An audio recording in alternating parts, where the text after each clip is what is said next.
God knew in advance what's going to happen, and everything was preordained. Remember this, Hebrews chapter 4, verse 13. Nothing in all creation is hidden from God. Everything is naked and exposed before His eyes, and He is the one to whom we are accountable.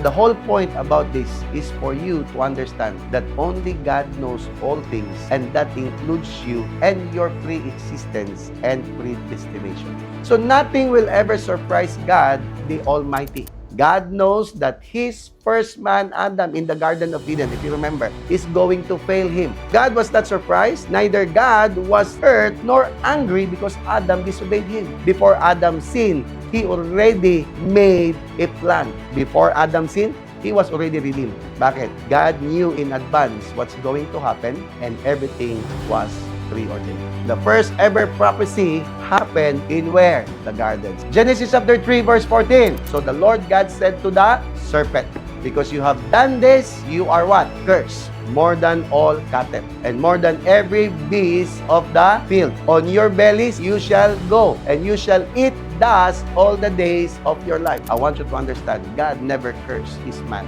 Ang kinurse niya is the serpent, not human, not Adam, not Eve. Ito na yung prophecy. And I will put enmity between you and the woman, and between your seed and her seed. So he shall bruise your head, and you shall bruise his heel. After the fall, God prophesied that you and the woman, serpent and the woman, will never be at peace. There will always be hostility. There will always be enmity. And not only you, your seed and the seed of the serpent. Kaya merong war. It's crucial for people today to pinpoint kung sino ang may seed of the serpent or seed of the woman. The seed of the woman will be redeemed by the one who is born of a woman. He's talking about who? Jesus. Therefore, the Lord Himself will give you a sign. Behold, the virgin shall conceive and bear a son, and shall call his name what? Emmanuel.